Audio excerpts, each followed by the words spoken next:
you guys and I will have a competition. Nico will just take victory laps around us. Running away. No, Thursday Night Football. It starts off with the Cowboys taking on the New Orleans Saints in the Superdome. Cowboys favored at 4.5 points. And breaking news as of Monday, Taysom Hill will be the starter. Ooh, I did So not know interesting. that. And no longer Trevor Siemian. Taysom Hill is getting the nod finally. Messiah. The highest paid quarterback on your roster finally gets a start after one guy gets injured and the other guy plays bad. Well, doesn't he make... this is going to screw the team over because he makes more money when he's the quarterback than when he's not playing quarterback. So now his actual quarterback contract kicks in. So, yeah, I don't think Sean Payton, he did as much as he could to make sure that he didn't have to pay that money, but it's happening. I'm Saints, not picking Saints. I can't. But a bounce back, who's more likely to bounce back, Mike McCarthy or Sean Payton? Who's most likely to bounce back, Dak Prescott or Taysom Hill? Yeah. Right? Like at some point the coaches are just setting plays in. Yeah. So I trust Dak more than I trust Taysom Hill for that matter, so I have to go Cowboys. Yeah, and I think I'm going Cowboys as well, but the fact that now that Micah Parsons is on the Cowboys defense, Taysom Hill is your starting quarterback, great. Oh, he's going to run more. You know what? Number 11 is going to spy number 7 wherever he goes, and if he does take off and run, Michael Parsons is going to catch him and make him pay for taking off. So I'll stick with Dallas. We're both on the Cowboys for that one. Next game that we have up here, first game on Sunday, Buccaneers at the Falcons. NFC South matchup, Buccaneers favored by 11 on the road. The Falcons are just a shit show. Yeah, yes. The fact that, 2 weeks ago when they couldn't even put up a point, was it against New England? Yeah. I think it could be worse. I think 11.5 is very generous. The Falcons they don't have Ridley. Hopefully Ridley's doing better. Patterson came back last week, at least played a little bit better, made the offense look watchable. But Kyle Pitts has been nowhere to be seen either. Like, you have weapons, Matt Ryan and Arthur Smith. I know it's not Derrick Henry, but, do something with what you got. Yeah. It could be better, that's for sure. It's going to get ugly fast. Buccaneers, I think, are covered big time and win. There was no question in my mind that I was picking Tampa Bay, and Tampa Bay with the spread, or maybe even over-under set at 50.5. I kind of like... I kind of like the under. Because I think the game will be out of reach by the third quarter. I think it'll be very, very well. I think it'll be very similar to the Patriots game where the Patriots just start running the ball and the Buccaneers will just start running the ball and the game will be over.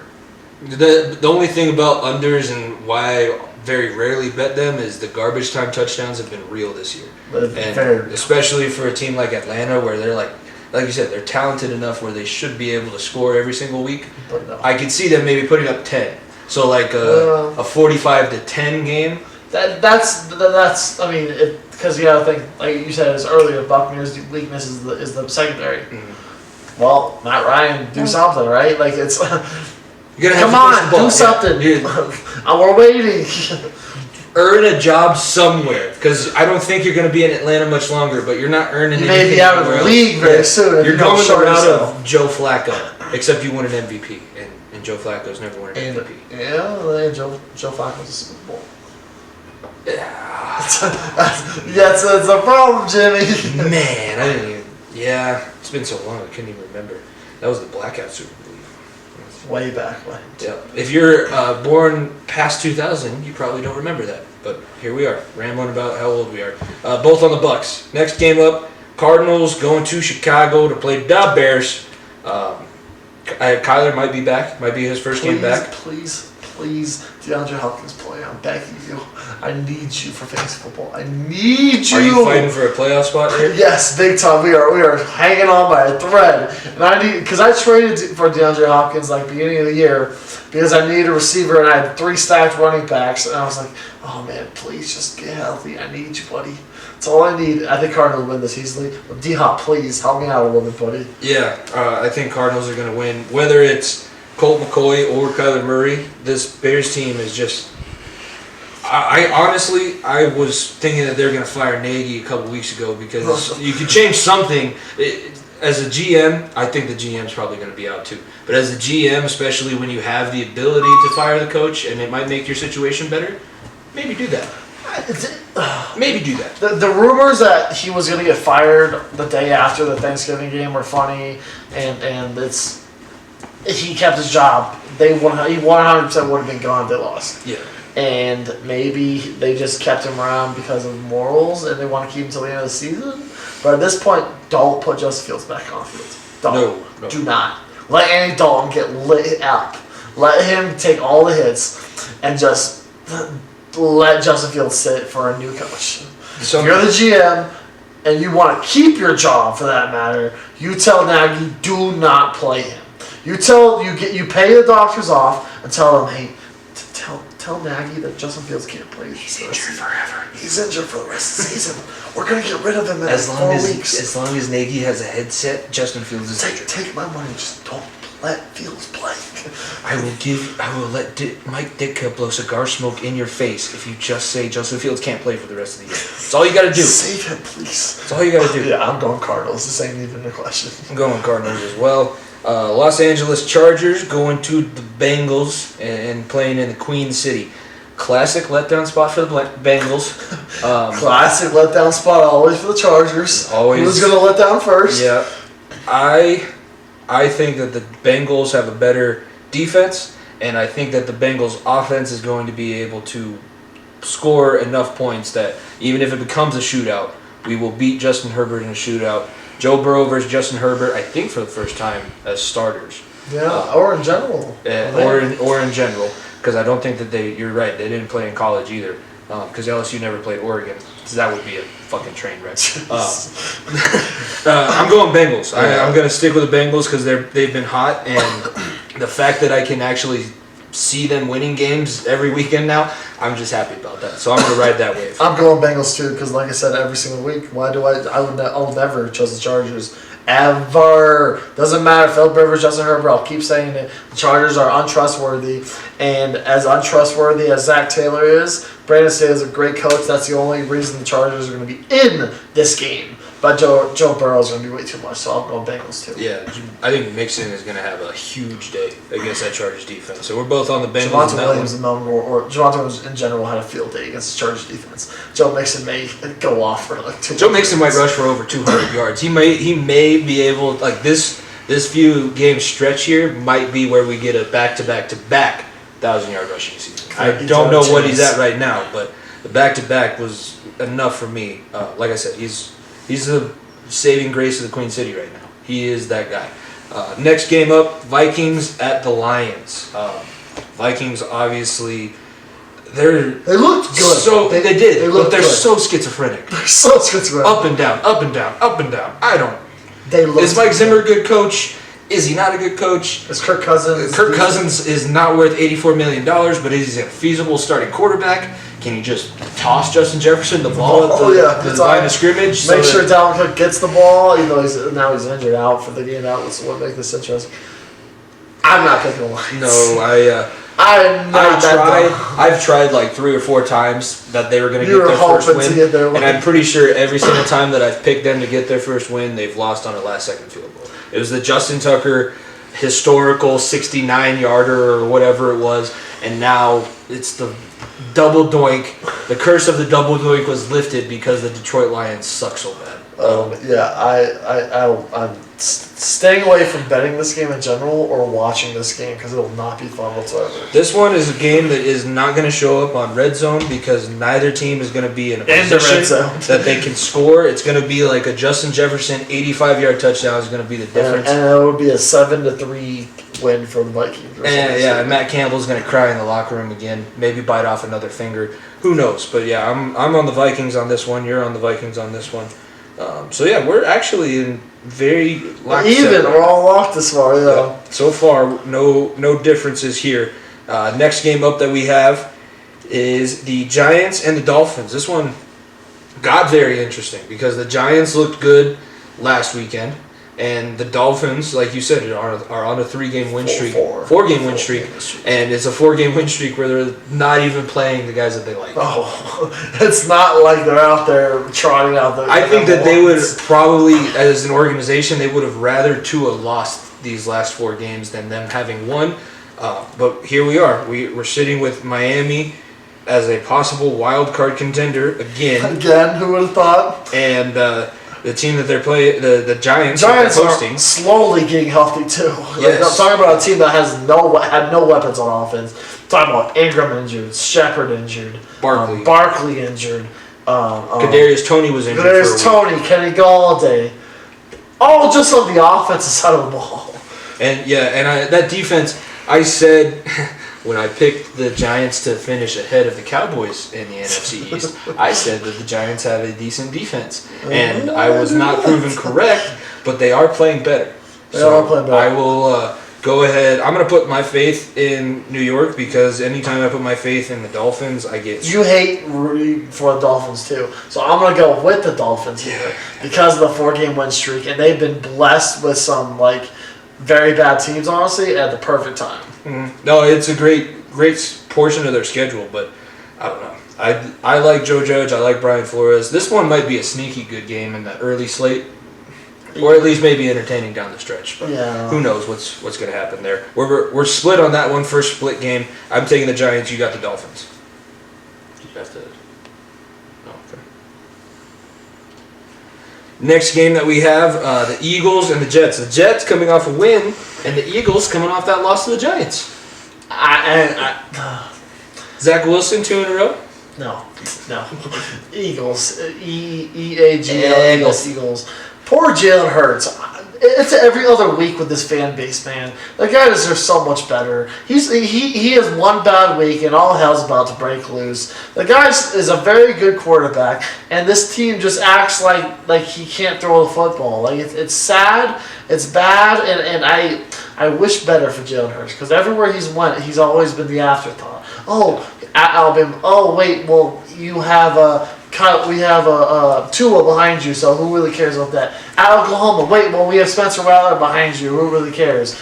Now, in Philadelphia's already looking at another quarterback to go and get in the Deshaun Watson sweepstakes, the Russell Wilson sweepstakes, whatever sweepstakes they want to get in. And poor guy, I would love Jalen Hurts on my football team. And the Eagles got to be, him and Devontae Smith, when they want to play good, are unbelievable. So I'm not betting on the Jets. I'm going the Eagles. Here's the thing. The Eagles drafted Jalen Reagor a pick before Justin Jefferson was drafted. They traded up, I'm pretty sure, too. They leapfrogged the Vikings to pick Jalen Reagor. The Vikings laughed and said, "Oh, you thought we were picking him? Wait, you thought we were picking him? Oh, okay. We'll happily sit there with Justin Jefferson." Yeah, it's a crazy situation there. I will give Nick Sirianni credit because if you listen to the show, you know that I gave him nothing but shit. Nothing but shit. He totally changed around his offense. They used to, when they were on their initial losing streak, they were passing the ball 67% of the time and trying to run only 37%. They switched it up. They have Scott and they have Jalen Hurts running. They kind of did what Baltimore did when Lamar took over, and they changed their offense. So I'll give him that credit. And I'm picking them over the Jets because I do think that Philly is a better team than New York. New York has played good in a few games, but it's New York. I don't think has won back-to-back games in probably 4 years. Yeah, I don't quote that stat on me, but I would guess it's around there. It's been a while, so we're both on Philly in that one. The AFC South is up next, and we got the Colts going to Houston, another team that got a surprise win in the Texans last week and absolutely killed my Pickem dreams. I'm thinking the Colts, this is their game to get back on track. I think we may see a little bit of Jacob Eason action, a little Sam Ehlinger action. Really? Actually, I don't think Eason is I the team anymore. I know Ehlinger is. Yeah. So give me some Sam Ehlinger by the third quarter because Jonathan Taylor has 6 studies. It's not. It's poor Houston, man. Those poor guys. First of all, thank God they got rid of Philip Lindsay. Lindsay's on the Dolphins now, too. Thank God he got out of that situation. Maybe on a playoff team, who knows. But, man, the Texans, poor guys. I feel bad for the whole team. The whole team, they just got screwed over by one guy. And their front office said, let's buy in on one guy. And then look what happened after that guy screwed up. Yeah, I mean, Texans are done for it. Are going to be bottom seller for another 2-3 years. the fact that these NFL teams, the amount of research that they do before they even bring a guy into the roster, and I can say kind of the same thing for the Nuggets. You give Michael Porter Jr. a giant contract, knowing he's got back issues, and now is he going to be out the rest of the season, or is it just for extended? It may be the rest of the season. They're saying maybe playoffs, but it's. You got to know the guys that you're bringing into your team, You have to, yeah. especially if you're going to commit to them financially and hamstring the rest of your franchise.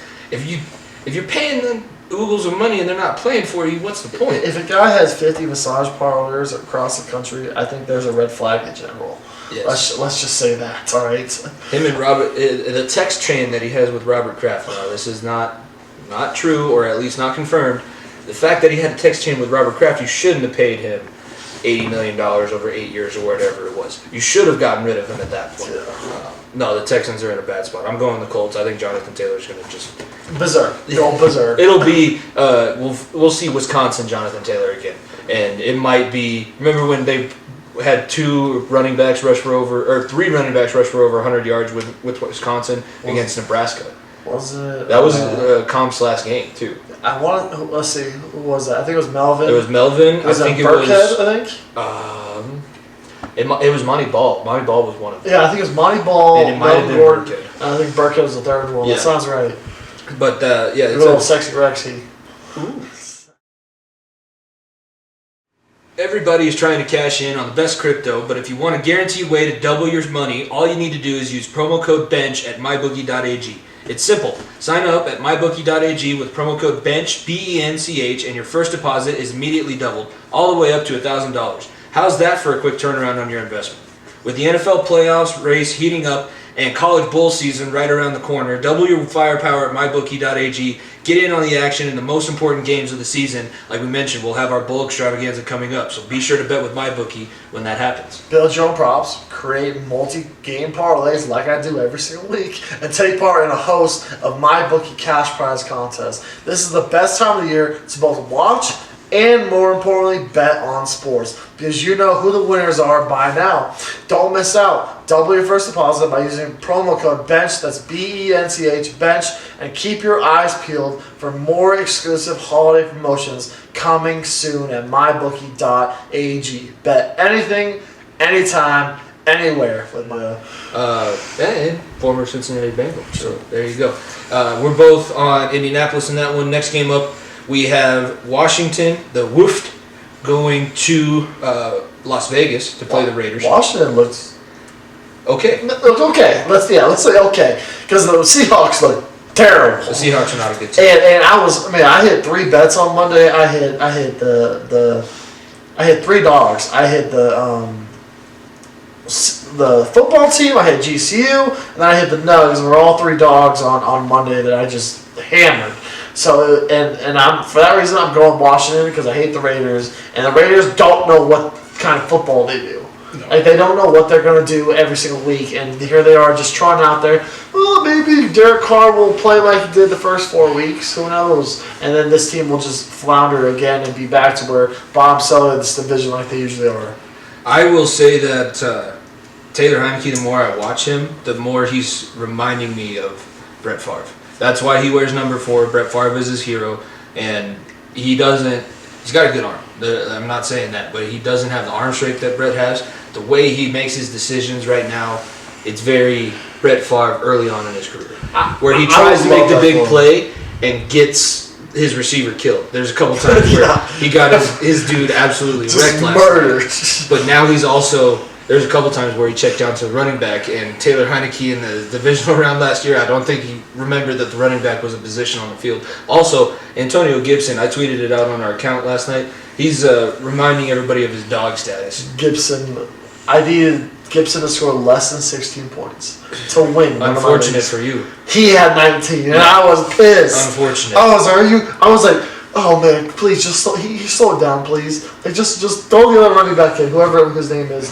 Heineke, throw the ball to McLaurin. Yeah. Like do something. Yeah. And just Logan Thomas was back too for them. They're Logan another Thomas team that is a very solid tight end too. Yeah, of a former quarterback. did what Tebow should have done, and look what happened. He's a captain. Yeah. He's a captain on the Washington football team, and they're another team that's getting healthy at the right time. So I watch out. Except they still obviously have the biggest injury of all, Chase Young not being there, which still hurts them. But honestly, the defense still looked really good. Their other guys Seahawks offense is abysmal. They that touchdown got called back. Logan Thomas was about to have a touchdown and got called back, so the defense had to go back out there, and you either stop them and win the game, or they score. And they did score. The defense was able to hold off the 2-point conversion. That's a well coached team right there. Yep. A team that doesn't back down. Riverboat Ron. Yeah, Riverboat Ron. You guys, that guy's never gonna be a coach of a team that gives up. No. And Taylor Heineke, I brought it up before. He played that divisional round while talking to his master's professors. Like, yeah, I'm sorry, I'm not gonna make the test day. And that professor's like, oh right. You're starting in the football game this weekend for the Washington football team. Right. Okay. Yeah. Nope. He is. He is. By the way, bonus points. Can you tell me where Taylor Heineke went to college? No. I know. I know his career. I saw. Yeah. So he played for the Dolphins, played for the Patriots, played for the Texans, and I think there's one more before the football team. I can't remember. Yeah, I think it's his sixth team. Yep, and this Battlehawks obviously count too, but I was just thinking NFL teams. Yeah, but do the Battlehawks count? They were a team, so they count. They were a team. He was getting paid to play football. He's a great story. I really enjoyed watching him play. I would love for him to be the guy, but I don't know if it'll ever happen. Well, if they do go on the run that we're expecting, and Fitzpatrick is healthy, and I'm giving you Ron Rivera's job for the day. When that does happen, who do you go to? Do you stick with the quarterback that possibly led you on this run, or do you go back with the guy that you were initially? You stick. I think you stick with the guy. I think that you stick with him too, because Fitzpatrick's a brilliant relief pitcher, and if for whatever reason Heineke can't play, if that does happen, perfect scenario. And Ryan Fitzpatrick also understands that. He's a guy that would understand my role for the team right now is to be the backup, and if Taylor goes down, he's going to be a hell of a scouting quarterback. That might be what pushes Washington and gives them a little bit of a run late. We're both on the football team there. Jacksonville at Los Angeles, the Rams. This is a good get-back game for them, and by the way, the one job that Urban has not had yet that he said he would leave his current position is Notre Dame, and it's available now. It's available. Could he possibly be getting another lap dance here? Or here we go. Here's my wild card of the week. I'm playing the Jaguars card this week. Screw it. I don't know why, because I want to be different than you, and we've hit every single one outside of one the same. So I'm going to go different this one because I feel like the Jaguars could. And I think the Rams right now, McVay is like, I don't know what to do with all these players. And I think the Rams are just in a free fall. Absolute free fall where they may not make the playoffs. And I think Trevor Lawrence has the best game of his career thus far. I think he comes out, puts up a performance against a team that doesn't know who they are. Let's put it that way. Doesn't know who they are. So I'm going to go with Trevor Lawrence wildly here against Rams. It doesn't matter because you could lose that game and it doesn't exactly. You lose that game in 40 more, and I'd still have to catch up in 2 weeks. I'm going Los Angeles, but I think that this one could be a lot closer than people are expecting. I might be interested in the spread for Jacksonville, and if it is the game that I think it could be, where it is close, Los Angeles loses their conference championship expectations for me. They lose their Super Bowl. If they struggle with Jacksonville right now, I don't see them making it past.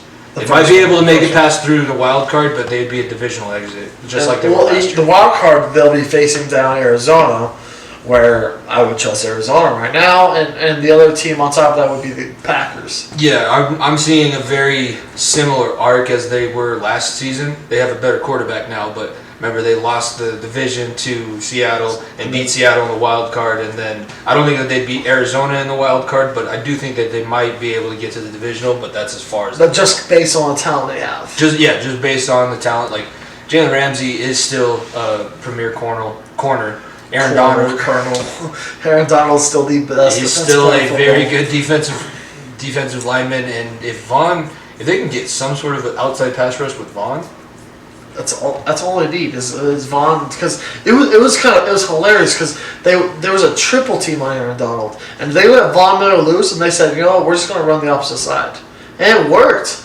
Or you can just take the San Francisco 49ers approach and just have George Kittle or Kyle Juicy Juice just lay the wood too on whoever they have in front of them. Either one Kittle works. Buried. I think Miller might still be buried in Candlestick Park or Levi Stadium. It's not Candlestick Park anymore. It's Levi Stadium. But Kittle ate that man's lunch, and I can't see Vaughn as a premier pass rusher after it now. The crazy thing, he was at the beginning of the year. He had like 4 sacks in the first 4 games. Like, he was that dude at the beginning of the year, and then he changed numbers, changed jerseys, went to LA, and things aren't always brighter in LA. No. All the guys that they brought in to win, they have not won yet with them. Vaughn, OBJ, nobody. Stafford, list goes on and on. Ramsey, like. Do we want to keep going? How many first-round picks they've given up? It's not happening, and Les Snead and Kroenke are going to have some very difficult questions. God bless Kroenke having a kid. That's all I'm going to say. I'm just really glad Stan Kroenke is in control of the Avs and Nuggets, and Josh is. It's a good thing for the Nuggets and the Avalanche. The next game that we have here, Baltimore-Pittsburgh. Pittsburgh has 3 divisional games still left. So Pittsburgh, I think. I said it before, beginning of the episode, they're going to be the first season in probably 20 years that they've had a losing season. I'm Ravens all the way here. Ravens showed me nothing though on Sunday, so I don't expect a blowout. I expect a very close game, but I'm not trusting. I'm trusting Lamar Jackson to come out on top because the Pittsburgh can't do anything. No, it's going to be an old school style AFC North matchup, and whoever runs the ball better, and I trust Baltimore in that regard, even without a running back, because Lamar Jackson is your running back and quarterback. Yeah, he's going to be just fine for them. I think that they're going to handle the Steelers, especially even with it being in Pittsburgh. I don't think that's going to have an impact. It obviously doesn't matter anymore because the Bengals came in and slapped them. They also went into Baltimore and slapped the Ravens. True. I'm just saying the Bengals might be better than these 2 teams, and that might not even be a fan speaking. That might just be objective. In general, yeah. 49ers Seahawks, the last game before Sunday Night Football. I think that this one, with Debo being hurt, it's not going to be as bad, but this could still be very ugly. Yeah, there's one team in this game, that should fire their head coach. That's all I'm going to say. I'm picking the 49ers. You got a head coach stake in this game. You also have a quarterback stake in this game. You got a lot of stake in this game. Well, let's see. If Jimmy G is available, do you want Jimmy G at all? I don't want Jimmy G. I don't care for Jimmy G. At this if you can't get Wilson or Rodgers, is Jimmy G anywhere? No, you keep Teddy. Okay. If you can't, Teddy and Jimmy to me are on the same playing field. Like, they're the same level. It's not an upgrade if you get Jimmy G over Teddy Bridgewater. You might as well keep what you got. Yeah, it's a thought. I don't know. There might still be some The big rumor is Cleveland is their interest in Jimmy G, and that they'd be willing to pay Jimmy G instead of Baker. As long as we get a commercial where Baker is evicted from First Synergy Field, I will be okay. I'll be okay with that. Quarterback of the Browns, and they need to make sure they pick up that campaign wherever he goes because that's the highlight of Sunday. That and the progressive commercials because the becoming your parents. Those new ones are.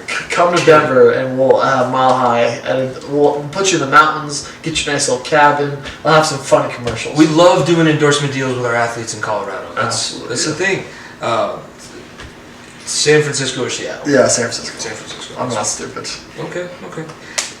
Next game might prove otherwise. Here we go. I'm picking my Broncos. I'm doing it. Everything's going against us. Andy Reid is 19-3 all time after bye week. The Broncos are 3-19, I think, in some. What was the stat?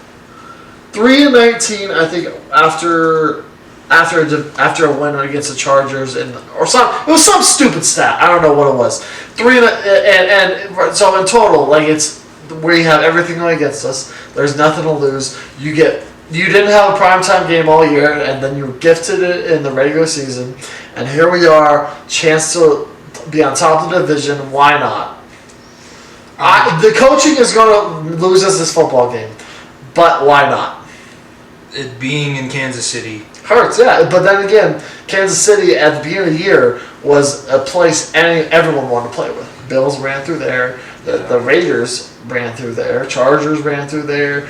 Everybody has basically run through there at the beginning of the year. Obviously, it's a lot different now, but that's all I'm saying. Jackson Mahomes, show up at the game, see what happens. When my team was flexed to Sunday Night Football to play the Chiefs scored 40 to 5 points. It was a couple of years ago, so I'll give you that. I think the Broncos might be better, but I'm going Chiefs. I don't blame you. In Arrowhead, the Chiefs are a 10-point favorite. I don't know. I might be looking at that possibly because I don't know if they're as well oiled to that point, but I'm picking the Chiefs because I think that's a smart pick, and I obviously have to stick to the smart picks. Monday Night Football, AFC East battle. Bills coming off of their bye, 7-4. Patriots 8-4.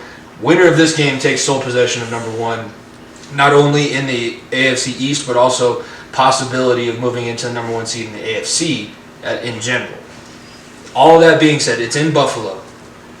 Are you going Patriots? Are you going Bills and why? I'm going Bills because Bills are back and the Bills will circle the wagons. And the Bills are playing Buffalo in the cold weather. And Mac Jones doesn't play in cold weather. Hasn't yet this point in his career. Only played in rain. He hasn't played in the snowy winter, December of Buffalo, New York. And bing bong, the Bills are back, baby. And I'm going with the Bills. I still think that they're one of the best teams in the AFC. And I'm still riding the Josh Allen hype train. They bowled out on Thanksgiving. Mm-hmm. So I'm riding that train, and I think the Patriots have a hiccup in the road. They'll still be a playoff team very easily. Probably a division winner, but I think the Bills get back on track. I thought you were going to go New England. I'm going Buffalo because this is Mac's first time playing in Buffalo, and it just so happens to be in December. And we know that quarterbacks, one place that they hate playing in December of all places is Buffalo. The wind in Western New York is real. Mac Jones doesn't have a strong arm to begin with. And that's one thing Josh Allen has. Josh Allen can throw it in the weather, in the wind, whatever. And honestly, I think that they're going to be fired up for this. It could be a chance game of the year. I think this game could be absolute fireworks. It could be. I'm also thinking that Buffalo came into the season thinking that they were going to have a cakewalk, and now that they know the Patriots are right there, they're going to be. They're a little frigid. This could have been a trap game, and now it's like, oh.